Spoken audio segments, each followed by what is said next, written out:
E se o dia em que a mulher perde a cabeça não fosse, na verdade, o momento em que ela enlouquece, mas o instante exato em que a vida exige que ela enxergue tudo o que fingiu não ver? E se o narcisista que entra na história dela não fosse apenas um vilão externo, mas o espelho mais cruel do que ela mesma esconde de si? Carl Jung dizia que aquilo que nos fere do lado de fora revela o que já está partido do lado de dentro. E é justamente aí que esta história começa. No ponto em que amor, fascínio e perigo se misturam a tal ponto que já não dá para saber onde termina o outro e onde começa a própria alma. Você já se perguntou por que algumas mulheres parecem hipnotizadas por homens que as destroem aos poucos? Como se houvesse uma força invisível segurando seus pés enquanto a razão suplica para fugir. Não é só uma questão de fraqueza, nem apenas de carência. Jung chamaria isso de um encontro entre complexos antigos e um arquétipo inflado, uma dança silenciosa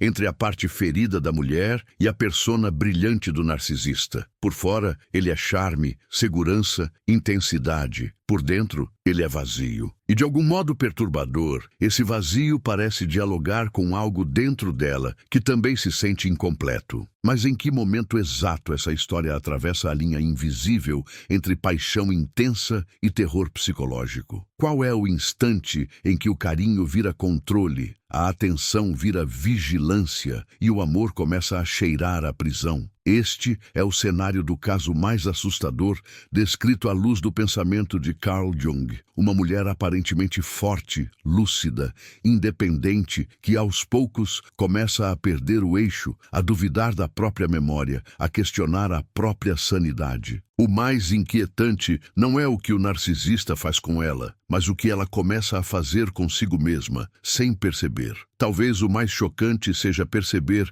que, antes de perder a cabeça, ela perde algo ainda mais precioso: a capacidade de confiar na própria percepção. A realidade dela passa a ser editada por pequenas manipulações, frases ambíguas, inversões sutis de culpa que no início parecem apenas discussões comuns de relacionamento. Aos olhos de Jung, não é apenas uma história de abuso, mas de possessão psíquica. A consciência da mulher é lentamente ocupada pela sombra do outro, até que ela não sabe mais se a voz que acusa, humilha e distorce vem dele ou de dentro de si. E quando isso acontece, como separar o agressor externo do inimigo interno? O que torna este caso tão assustador não é apenas o que acontece no mundo visível, mas o que se desenrola no inconsciente. Símbolos, sonhos, intuições ignoradas, sinais que ela percebe, mas escolhe esconder de si mesma para não desmontar a fantasia de amor ideal. E é justamente aí que a pergunta mais perturbadora se instala. Será que o dia em que ela perde a cabeça é o momento do colapso? Ou o nascimento doloroso de uma consciência nova? Ao acompanhar esta história até o fim, você talvez descubra que o narcisista não é só um personagem da vida dela, mas um espelho ampliado de uma luta que mora em muitas mulheres. E talvez em você também. Antes de tudo desmoronar, ela parecia ter tudo sob controle. Amigos a descreviam como forte, bem resolvida, independente, alguém que jamais aceitaria ser diminuída por ninguém. Mas Jung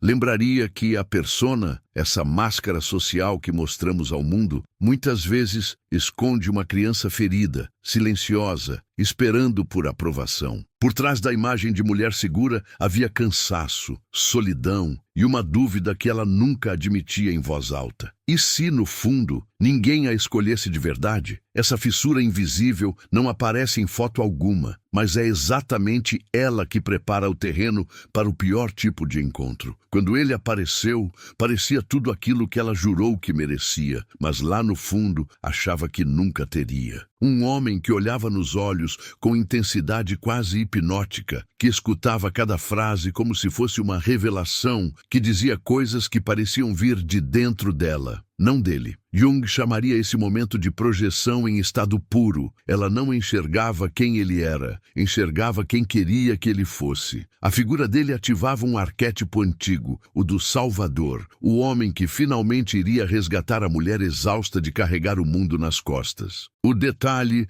é que quando um Salvador surge, quase sempre uma prisioneira é criada. No começo, tudo era excesso. Excesso de atenção, de mensagens, de promessas, de planos para um futuro perfeito. Ele dizia que nunca havia conhecido alguém tão especial, tão profunda, tão diferente das outras. Ela sentia que, pela primeira vez, alguém enxergava não só o que ela mostrava, mas o que ela escondia. Este é o truque mais sofisticado do narcisista.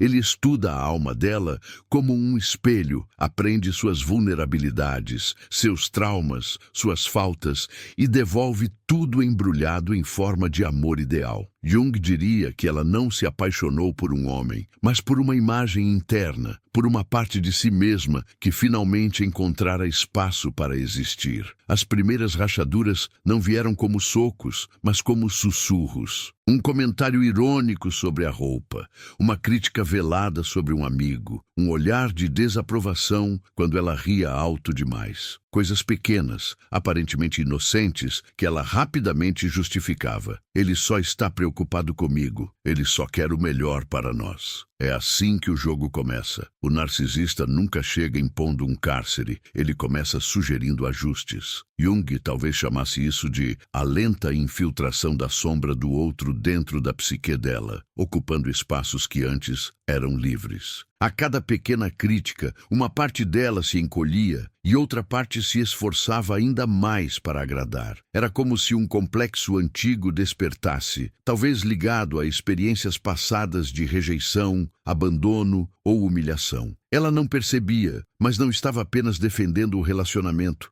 estava tentando provar para si mesma que desta vez não seria deixada para trás. O narcisista fareja justamente isso, essa necessidade de ser suficiente, de consertar o que ficou mal resolvido no passado. E como Jung alertava, aquilo que não é integrado na consciência volta na forma de destino. Com o tempo, ela percebe que já não fala com tantas pessoas como antes. Ligações ignoradas, encontros desmarcados, convites recusados. Sempre há uma razão aparentemente lógica. Ele não gosta de tal amigo. Aquela amiga é má influência. A família não o entende. Sem perceber, ela começa a viver em um mundo cada vez mais estreito, onde a única opinião que realmente importa é a dele. Do lado de fora, parece escolha. Por dentro, é aprisionamento afetivo. E a pergunta começa a ecoar no inconsciente dela, mesmo que ainda sem palavras. Em que momento eu deixei de ser dona de mim? Os sinais começam a surgir nos sonhos. À noite, ela se vê em casas que desmoronam, em corredores sem saída, em espelhos que mostram um rosto que não é bem o dela. Jung diria que o inconsciente grita quando a consciência insiste em fingir que não vê. Esses símbolos não são apenas imagens estranhas, são alertas de que algo está profundamente desalinhado. Mas ela acorda, sacode a sensação ruim e volta para o dia a dia, dizendo para si mesma que todo relacionamento tem fases difíceis, que isso faz parte, que é só uma questão de tempo até tudo melhorar. Enquanto isso, a manipulação ganha uma nova camada. Sempre que ela tenta apontar algo que a incomoda, ele se transforma em vítima. Diz que ela é exagerada, sensível demais, ingrata. Reescreve o que aconteceu, distorce frases, muda detalhes, até que ela começa a duvidar da própria memória. Esse fenômeno, que hoje muitos chamam de distorção da realidade, Jung veria como um ataque direto à função da consciência. Se ela não pode mais confiar na própria percepção, a psique dela entra em colapso, e esse é o ponto em que a mulher começa, pouco a pouco, a perder a cabeça. Cada vez que ela pensa em ir embora, alguma coisa a puxa de volta. Pode ser uma lembrança das fases boas, uma promessa de mudança, um pedido de desculpas teatral, lágrimas que parecem sinceras. Só que no fundo, existe algo mais profundo segurando seus passos. O medo de encarar o vazio que ficaria se ele desaparecesse. O narcisista se torna não apenas um parceiro, mas um eixo psíquico em torno do qual tudo gira. Sem ele, o que sobra? Essa pergunta, que deveria ser um convite à liberdade, vira um grilhão emocional. Até que chega o dia em que ela se olha no espelho e já não reconhece a própria expressão. Os olhos parecem mais apagados, o corpo mais pesado, a mente mais confusa. Ela se pega pedindo desculpas por coisas que não fez, aceitando culpas que não são suas, justificando situações que, se ouvisse de outra mulher, chamaria de abuso. É aqui que o caso se torna assustador aos olhos de Jung. A invasão do eu pelo outro chega a tal ponto que a fronteira entre vítima e cúmplice parece borrada. E a pergunta que fica no ar cortante é esta: o que uma mulher precisa perder dentro de si para finalmente perceber que está sendo destruída por fora? Não perca mais tempo vivendo com esse fardo. Garanta agora o seu livro digital, Guia Prático e Chocante para Desarmar o Narcisista Sem Discussão, e descubra como aplicar essas poderosas lições no seu dia a dia. Atenção, o estoque é limitado e está se esgotando rapidamente. Clique agora e comece sua jornada em direção à paz e confiança que você merece. Depois daquele olhar perdido no espelho, algo dentro dela se divide em duas vozes. Uma sussurra que tem algo profundamente errado, que aquilo não é amor, que ela está minguando. A outra, acostumada a sobreviver, responde rápido: não é tão grave assim, todo casal passa por isso, você está sensível demais. Jung diria que é o eu consciente brigando com um complexo antigo que se recusa a largar o comando. E entre essas duas instâncias, ela vai vivendo no piloto automático, apagando sinais vermelhos e acendendo justificativas. Quantas vezes uma mulher precisa se trair para continuar cabendo em uma história que a destrói? As discussões começam a seguir um roteiro estranho, quase sempre igual. Ela traz um fato concreto, algo que viu, ouviu ou sentiu de forma clara. Ele nega com segurança absoluta, como se a realidade dela fosse um detalhe incômodo. Distorce datas, inverte frases, muda a ordem dos acontecimentos, até que ela começa a se perguntar se realmente lembrou certo. O corpo dela sente a verdade, o estômago aperta, o peito pesa,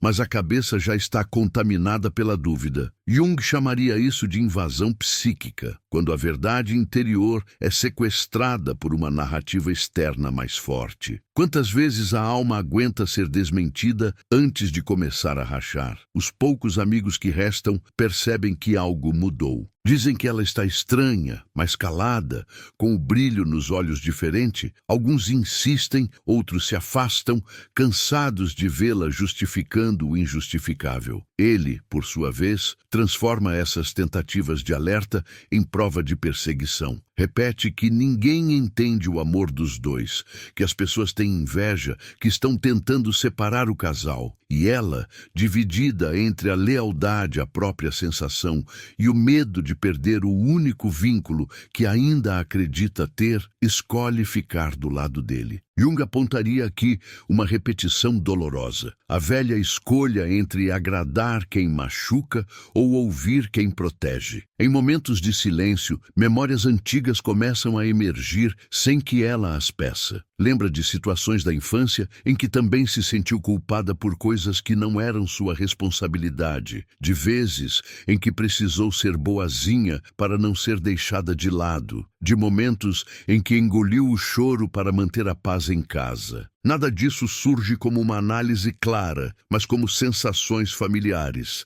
É como se a história com o narcisista tivesse reativado um roteiro interno esquecido, um padrão que sempre esteve lá. Jung diria que o destino psicológico não é azar, mas a tendência repetida de encenar, com novos personagens, feridas que nunca foram vistas de frente. Em algumas noites, ela pega o celular e começa a ler textos sobre relacionamentos tóxicos, abuso emocional, manipulação psicológica. Cada frase parece apontar diretamente para a vida dela, como se alguém tivesse escrito seu diário secreto. O coração dispara, as mãos suam, o corpo sabe antes da mente, mas logo depois entra a defesa. Não é bem assim. Ele tem um lado bom. Eu também erro. Ninguém é perfeito. A sombra, como Jung descreve, é tudo aquilo que a consciência não quer admitir. E aqui, a sombra não é só dele, é também dela. A parte que prefere continuar dormindo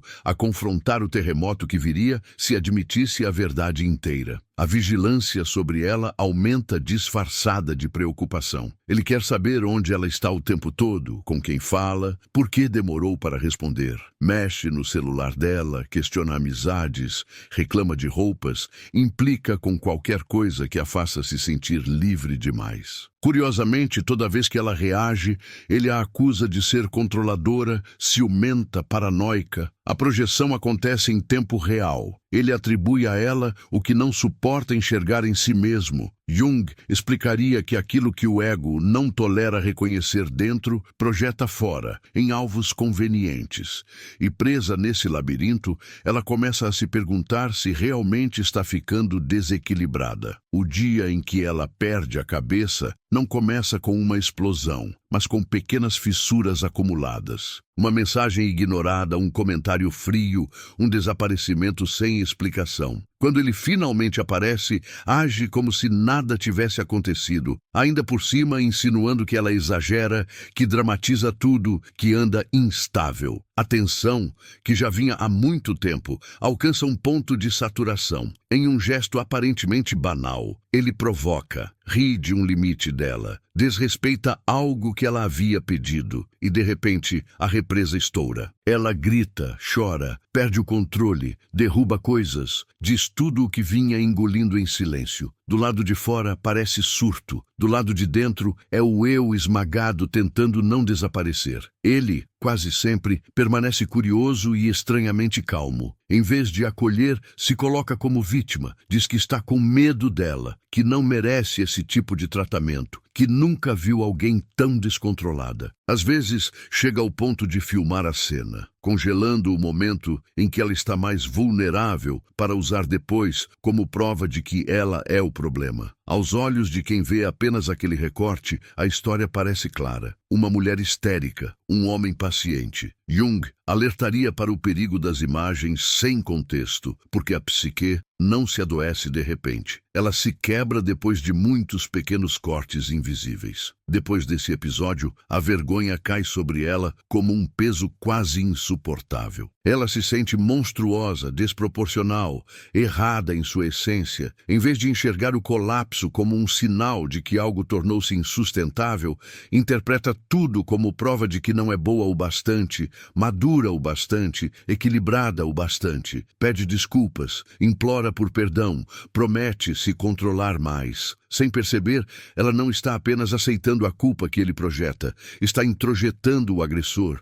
transformando a voz dele em voz interna. Jung veria aqui um dos caminhos mais sombrios da psique, quando o perseguidor exterior se instala dentro e a própria pessoa se torna sua carcereira. Mas algo estranho começa a acontecer por baixo dessa culpa sufocante. Em meio ao caos emocional, surge uma espécie de observador silencioso dentro dela, uma parte que assiste à cena com uma lucidez incômoda. É como se uma consciência mais profunda começasse a registrar tudo, sem filtros, sem justificativas, apenas vendo. Os sonhos ficam mais claros, os símbolos mais nítidos, coincidências estranhas passam a ocorrer como se a vida estivesse tentando falar com ela por meios paralelos. Jung chamaria isso de aproximação do si mesmo, o centro organizador da psique, que aparece, sobretudo, quando a estrutura antiga começa a ruir. E a pergunta mais inquietante se insinua, ainda sem forma. E se o dia em que ela perde a cabeça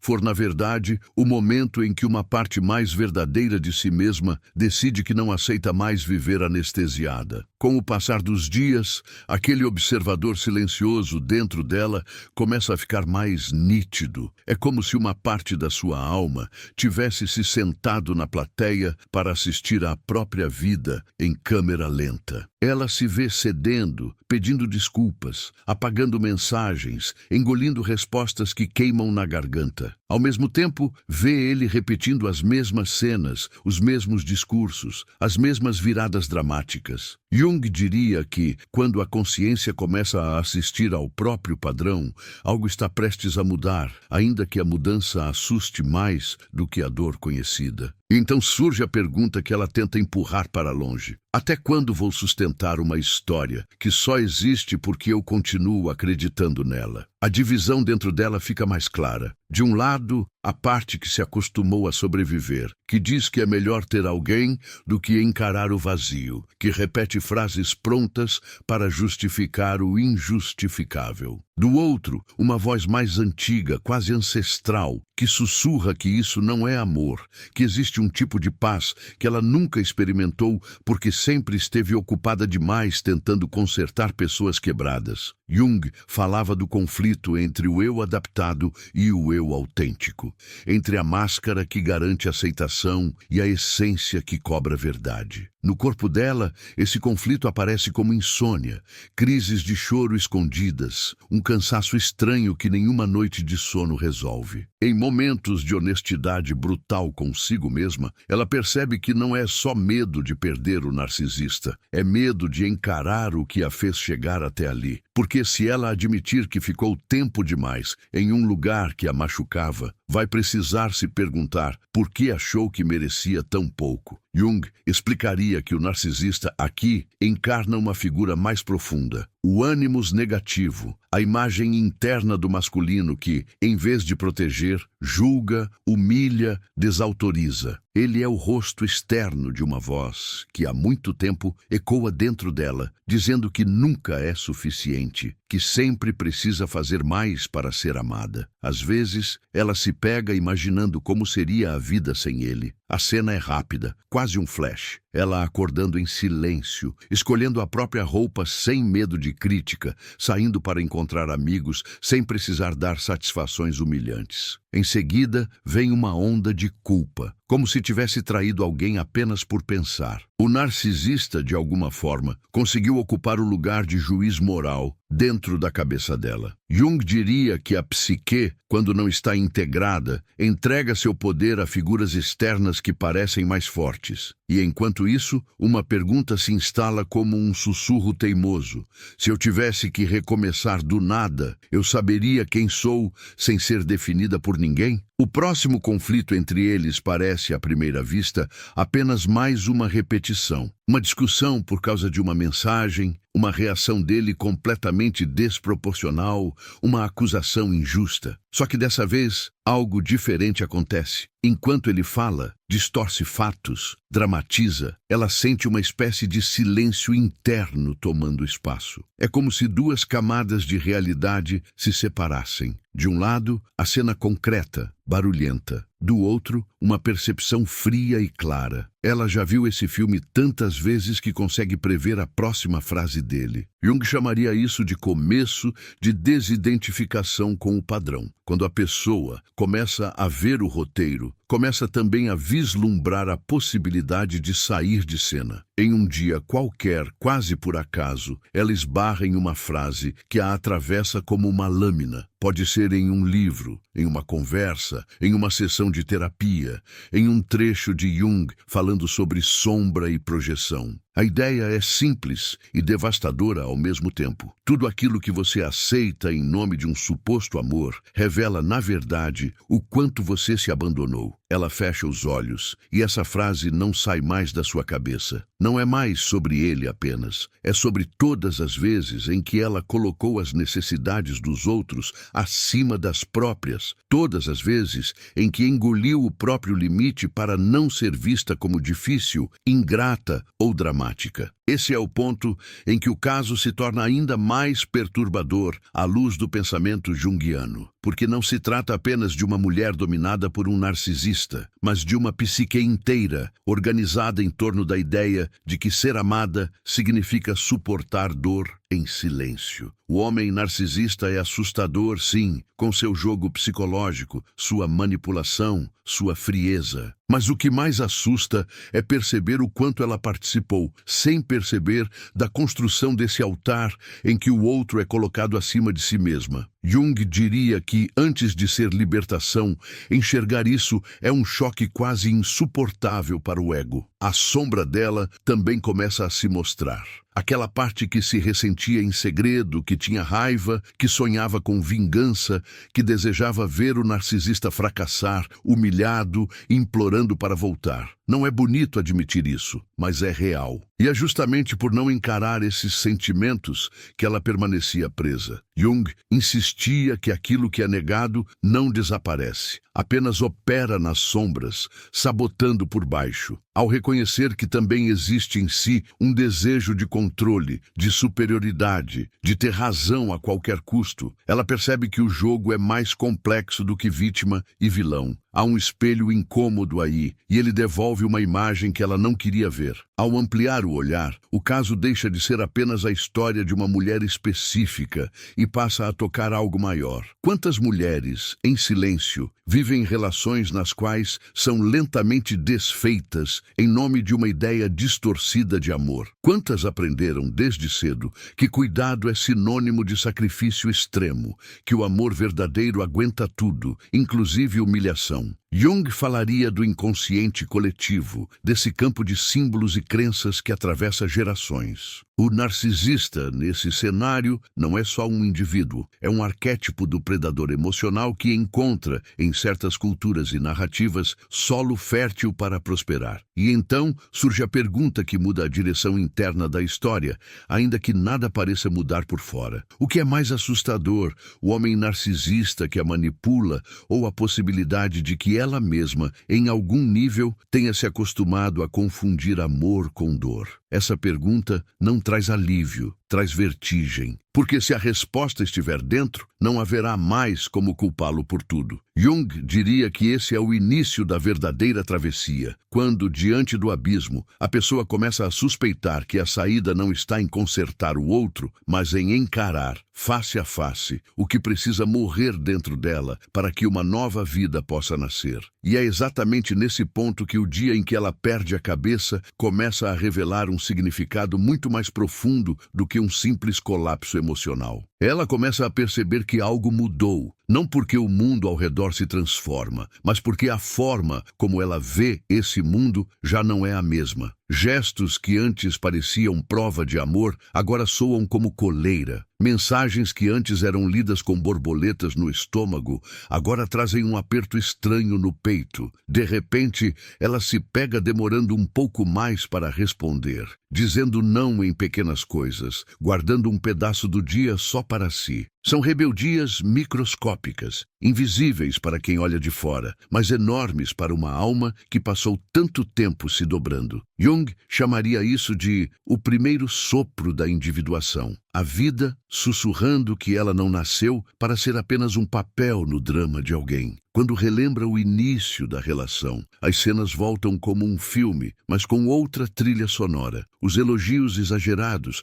que antes pareciam encantadores, agora soam como isca. As declarações rápidas demais, as promessas grandiosas, os planos para um futuro perfeito em tão pouco tempo ganham um aspecto quase teatral. Ela percebe detalhes que não tinha visto. O jeito como ele falava sobre si mesmo, sempre no centro da narrativa. O modo como diminuía discretamente pessoas do passado, como se fosse eternamente vítima de gente ingrata. Jung diria que a consciência, quando amadurece, ilumina a mesma história com nova luz. E luz, nesse caso, não traz conforto imediato, traz incômodo. Em uma dessas conversas carregadas, ela ousa colocar um limite mais firme. Diz que não aceita mais certos comentários, que não quer mais ser vigiada, que precisa de espaço. A reação dele é uma mistura inquietante de desprezo e desespero. Primeiro ele ri, chama de drama, diz que ela está inventando problemas. Depois, muda o tom,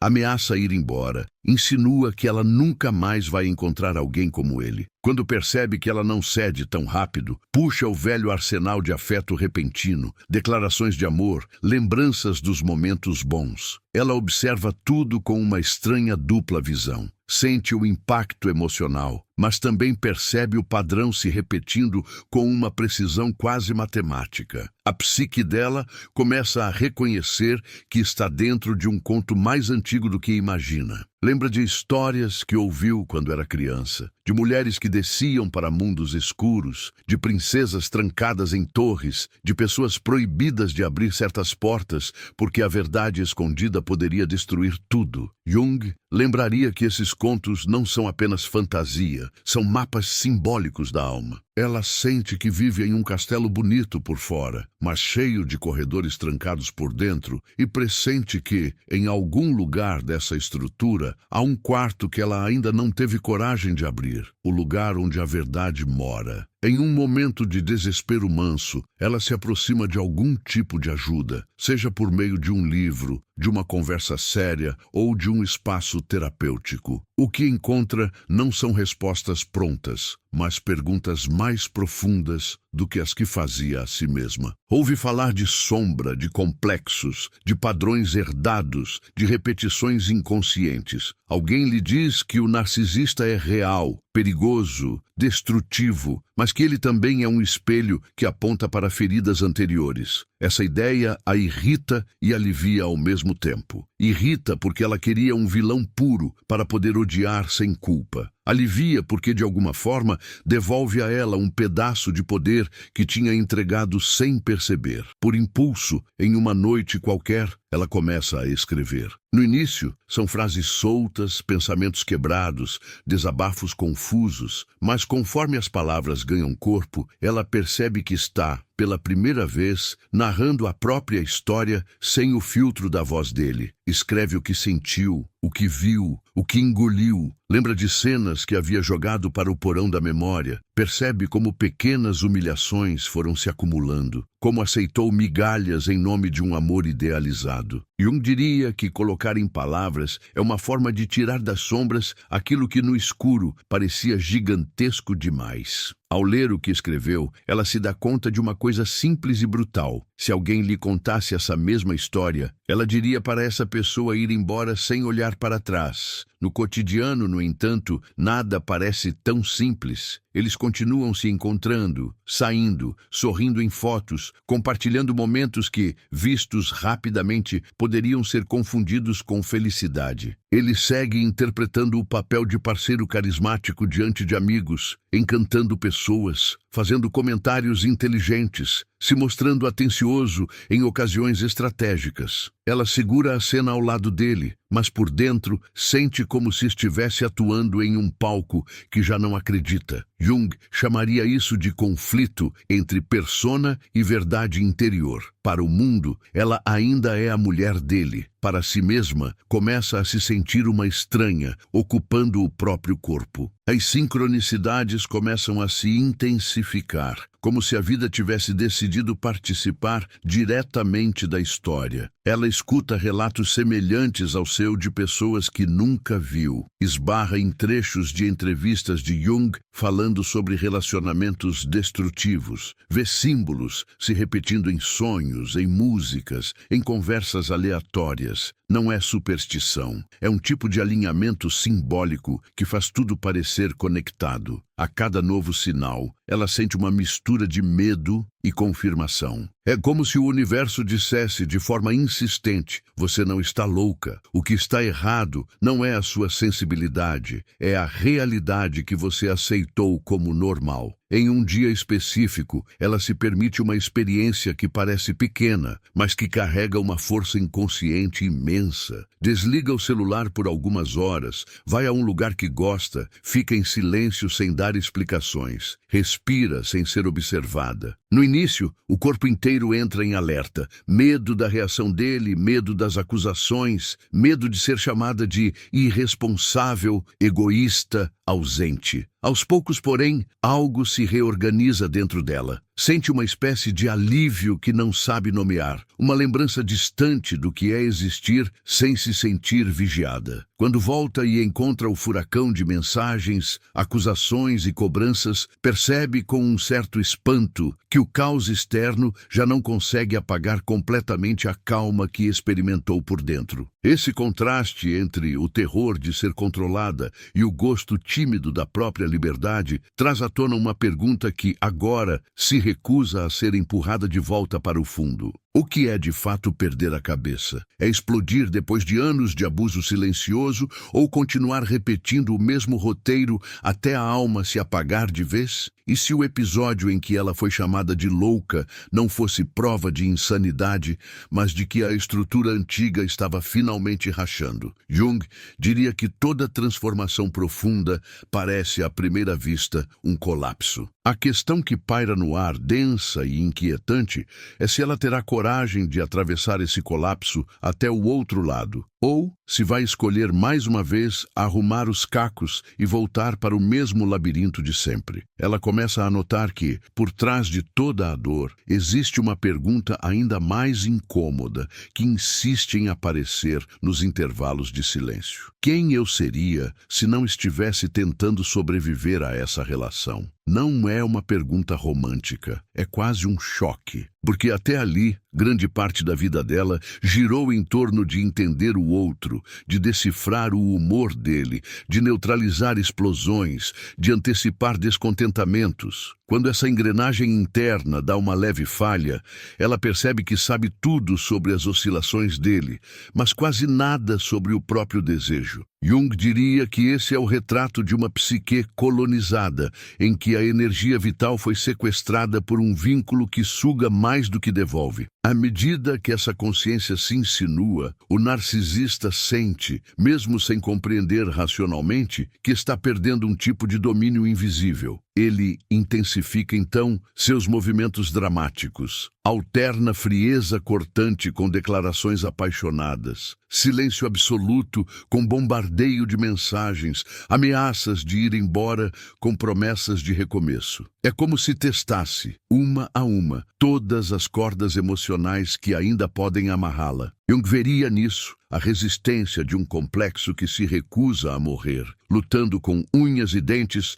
para manter o velho padrão. E cada vez que ela demora um pouco mais para ceder, algo dentro dela se alinha a uma força que não é feita de medo, mas de presença. Ela começa a reparar com mais atenção em como se sente fisicamente depois de cada encontro, cada conversa, cada reconciliação. Note que o corpo dela vira uma espécie de oráculo silencioso. Dor de cabeça, nó no estômago, respiração curta, exaustão que não combina com a duração do dia. Aos poucos, ela aceita uma verdade que Jung sempre repetia de forma simbólica. A psique fala através do corpo quando a mente não quer ouvir. Aquelas reações não são frescura, são alarmes. E a pergunta agora muda de tom. Até quando é possível pedir para o próprio organismo aguentar um ambiente que ele reconhece com clareza como hostil? Em um desses dias, ela se pega encarando uma fotografia antiga, tirada antes de tudo começar.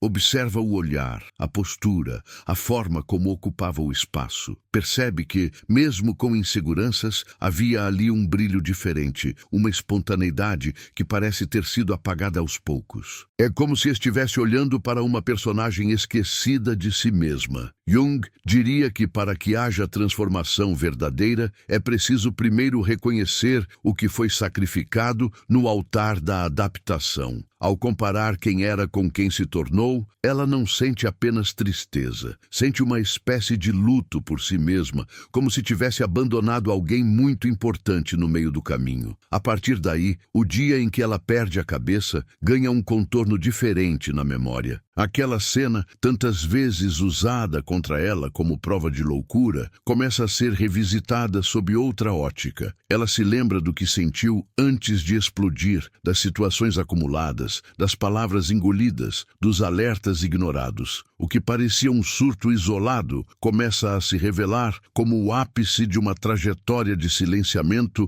e invasão psíquica. Jung veria esse momento como uma irrupção do inconsciente, uma força que irrompe quando a consciência recusa repetidamente enxergar o insuportável. E pela primeira vez, ela considera a possibilidade de que aquele colapso tenha sido um grito de vida, não apenas um sinal de desequilíbrio. Mesmo assim, a corda não se rompe de imediato. Ela oscila entre clareza e névoa, entre enxergar tudo com nitidez e, de repente, ser engolida de novo pela culpa, pela saudade do que nunca existiu de verdade, pelo medo do vazio. Em algumas noites, pensa em ir embora com uma determinação quase sólida. Em outras, se pega revendo mensagens antigas, lembrando de momentos bons, se perguntando se não está sendo dura demais. Jung lembraria que nenhum ego solta, sem resistência, a fantasia de amor ideal que o manteve de pé durante tanto tempo. A despedida não é apenas de um relacionamento, é de uma versão de si mesma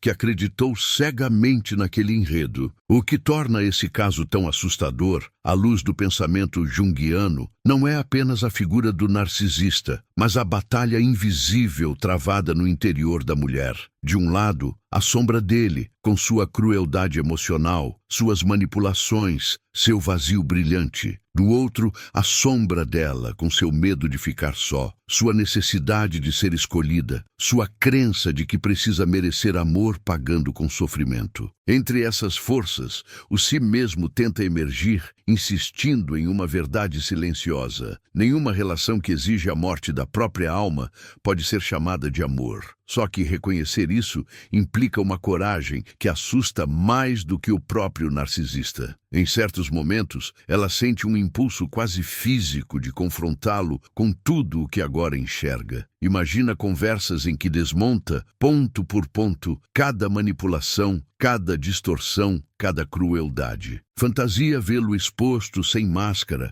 obrigado a encarar o que fez. Mas, ao mesmo tempo, uma outra compreensão começa a se insinuar, profundamente alinhada à visão de Jung.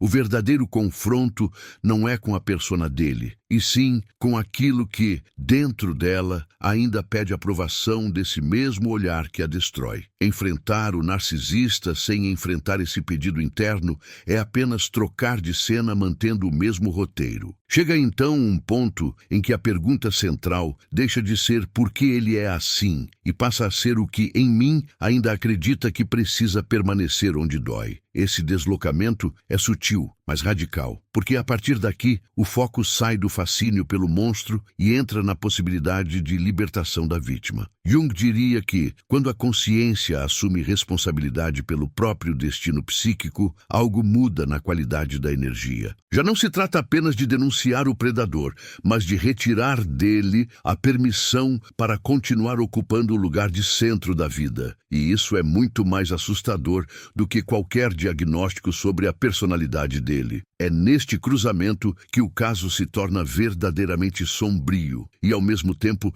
estranhamente promissor. Sombrio porque ela percebe, com nitidez dolorosa, a extensão da própria participação inconsciente na manutenção desse vínculo. Promissor porque, justamente aí, nasce uma fresta de liberdade real. O dia em que ela perde a cabeça continua sendo uma ferida aberta, uma lembrança que a envergonha e a assusta. Mas pouco a pouco começa a ganhar outra cor, outro simbolismo, quase como um portal. Jung veria nesse colapso o limiar entre uma vida vivida em função da persona e uma travessia em direção ao si mesmo. E é exatamente nesse ponto da história que a tensão atinge um nível quase insuportável. Ela está diante de uma escolha que não é apenas externa, mas profundamente interna. Seguir girando na órbita do narcisista, tentando provar dia após dia que não é louca, ingrata, exagerada, ou aceitar que a verdadeira sanidade pode significar rompimento, luto, reconstrução e um mergulho corajoso em tudo aquilo que sempre evitou sentir. O que ela fará com essa consciência, como vai lidar com o monstro externo e com os fantasmas internos que ele despertou, ainda não está definido. E talvez seja justamente essa incerteza que torne este, aos olhos de Carl Jung, um dos casos mais perturbadores, não porque termina em uma resposta clara, mas porque deixa aberta a pergunta mais inquietante de todas: até que ponto uma mulher está disposta a ir para não perder a própria alma em nome de um amor que no fundo sempre foi um espelho quebrado? Ela começa a notar que, à medida que a consciência se expande, o próprio inconsciente intensifica seus movimentos. Os sonhos se tornam mais vívidos, carregados de símbolos que parecem gritar significados que ela ainda não sabe traduzir. Sonha com casas alagadas, com escadas que não levam a lugar nenhum, com portas que se abrem para quartos que misturam infância e presente. Em alguns, o narcisista aparece com um rosto conhecido, mas olhos estranhos, quase vazios. Em outros, ele nem precisa estar presente, basta a sensação de ser observada o tempo todo. Jung diria que os sonhos são cartas que a psique escreve para si mesma, e aqui as cartas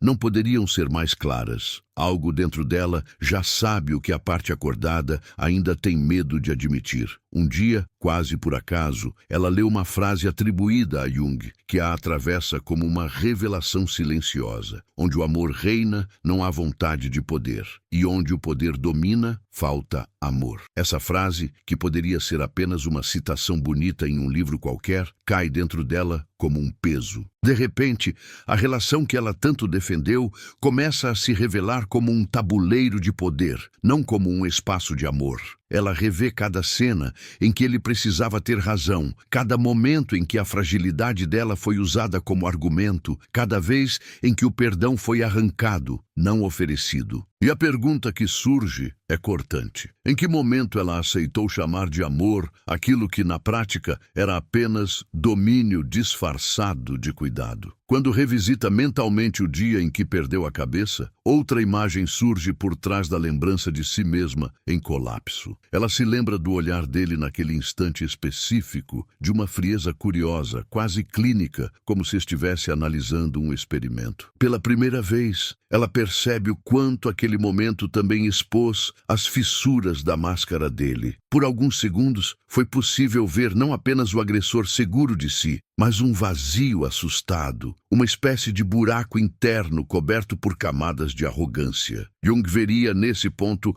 algo ainda mais perturbador: o encontro entre duas sombras, a dela e a dele, se encarando sem as proteções habituais. E talvez seja isso que, sem saber, tanto a apavorou. O caso se torna mais assustador, justamente porque as fronteiras simbólicas entre vítima e perseguidor começam a se borrar dentro da psique dela. Em alguns pensamentos difíceis de admitir, ela percebe que, em certos momentos, também desejou controlar, também quis que ele dependesse dela, também sentiu um prazer sombrio em vê-lo vulnerável. Não se trata de culpar a mulher, mas de reconhecer que a sombra não é um privilégio do outro. Jung insistia que o mal que enxergamos fora sempre dialoga com algo que nos habita.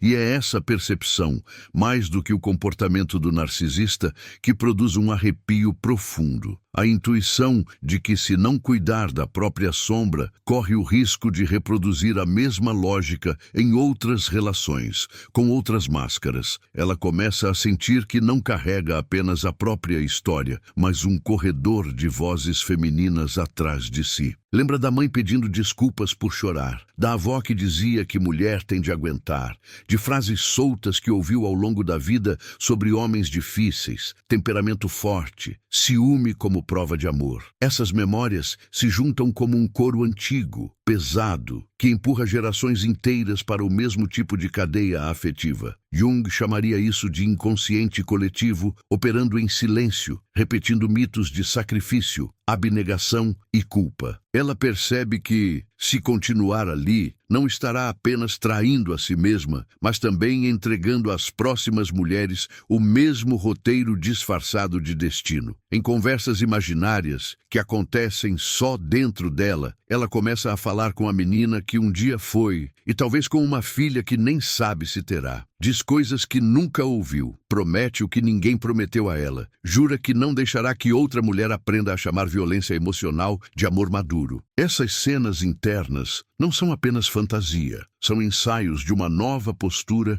diante da própria vida. Jung diria que quando o si mesmo começa a se manifestar, ele costuma aparecer como uma voz que protege, orienta e exige verdade, mesmo que essa verdade destrua estruturas inteiras. É como se uma parte mais velha, mais sábia e mais profunda dela estivesse finalmente assumindo o comando, ainda que o ego tremesse. Ela percebe que toda vez que imagina de fato ir embora, o corpo reage como se estivesse diante de um precipício. As mãos suam, o coração dispara, a mente produz cenários de abandono, ruína, solidão absoluta. Mas, logo atrás desse terror, uma outra imagem começa a aparecer teimosa. Uma porta entreaberta, uma estrada vazia sob o sol, uma ponte que leva a um lugar que ela ainda não conhece. Jung explicaria que essas imagens de travessia são símbolos clássicos de transformação. O medo está ali, feroz, mas ao lado dele nasce a intuição de que existe algo além do labirinto. A questão é que, para alcançar esse lugar, será preciso caminhar sem garantias, sem roteiro pronto, sem alguém dizendo o que ela deve ser. Enquanto isso, o narcisista segue representando seu papel com maestria. Em alguns dias, age como se nada estivesse acontecendo, confiante de que tudo continuará como sempre. Em outros, percebe rachaduras na obediência dela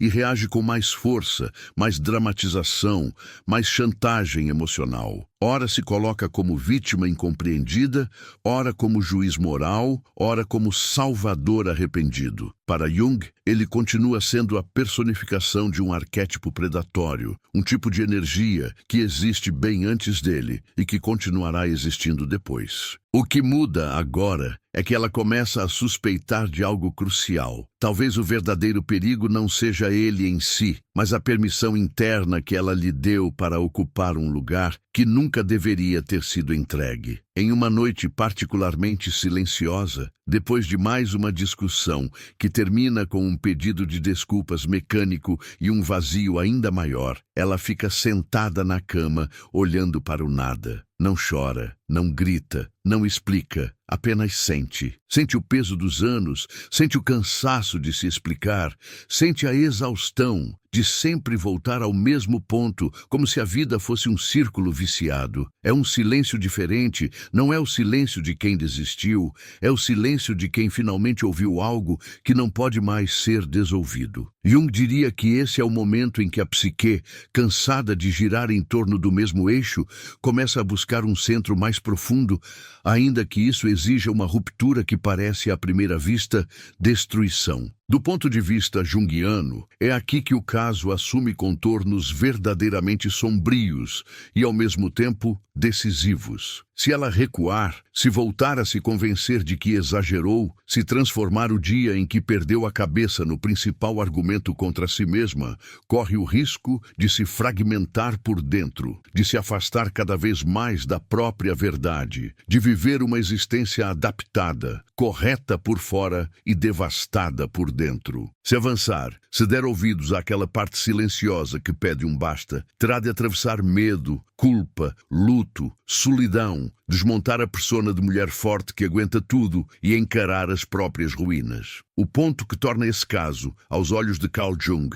um dos mais assustadores, não é apenas o narcisismo evidente do homem, nem o sofrimento chocante da mulher. O que realmente arrepia é esse limiar em que ela se encontra agora, a fronteira entre uma loucura fabricada, na qual ela acredita ser o problema, e uma possível sanidade radical em que decide desobedecer tudo o que aprendeu sobre amor, sacrifício e culpa. O desfecho ainda não está escrito. O próximo passo ainda é um segredo guardado entre ela e a própria alma. E é justamente nesse intervalo, suspenso entre queda e renascimento, que a história se torna uma espécie de espelho perigoso para qualquer mulher que assiste. Porque, em silêncio, a mesma pergunta ecoa: o que precisaria acontecer dentro de você para que o dia em que perde a cabeça deixe de ser prova de loucura e se torne, enfim, o início de uma libertação que você sempre teve medo de nomear? Talvez, no fim, o dia em que a mulher perde a cabeça não seja uma queda, mas o instante exato em que o Inconsciente bate a porta com força suficiente para rachar todas as máscaras. A cena, que parecia apenas vergonha e descontrole agora, pode ser vista como um ritual involuntário, um batismo no fogo da própria verdade. A persona cedeu, a fantasia desmoronou, o poder do narcisista tremeu e a alma, cansada de interpretar papéis escritos por outros, ousou gritar. É desconfortável admitir, mas é justamente nesse grito que a sombra se revela e o si mesmo começa a sussurrar um novo caminho. A pergunta que fica não é mais se ela enlouqueceu, e sim se, ali, pela primeira vez, ousou não trair a própria dor. Se alguma parte dessa história encontrou eco em você, não é coincidência. Jung diria que aquilo que nos toca profundamente não vem de fora, mas desperta algo que já existia em silêncio dentro de nós. Talvez você também tenha chamado domínio de cuidado, controle de amor, culpa de responsabilidade. Talvez também tenha se acostumado a negociar a própria alma em nome de vínculos que pedem cada vez mais e devolvem cada vez menos. Se esse vídeo acendeu um incômodo, uma lembrança, um questionamento que você não consegue mais empurrar para baixo, honre isso. Transforme esse desconforto em gesto, nas palavras que você decide deixar aqui embaixo, no simples ato de apoiar esse conteúdo, em escolher caminhar junto com quem também se recusa a chamar prisão de destino, porque no fim, este não é apenas um caso assustador analisado à luz de Carl Jung, é um espelho simbólico colocado diante de toda mulher que já foi chamada de louca por ousar sentir demais, questionar demais, romper com o que todo mundo dizia ser normal. Se algo despertou em você, não deixe voltar a dormir. Se essa travessia fez sentido, se ela te fez pensar em alguém ou em si mesma, deixe isso vivo. Compartilhe com quem precisa ouvir, permaneça por perto, se aproxime dessa jornada e faça parte desse espaço onde a consciência é cultivada, não silenciada. Porque às vezes a verdadeira cura começa quando uma única pessoa decide, em silêncio, que nunca mais vai pedir desculpas por salvar a própria alma.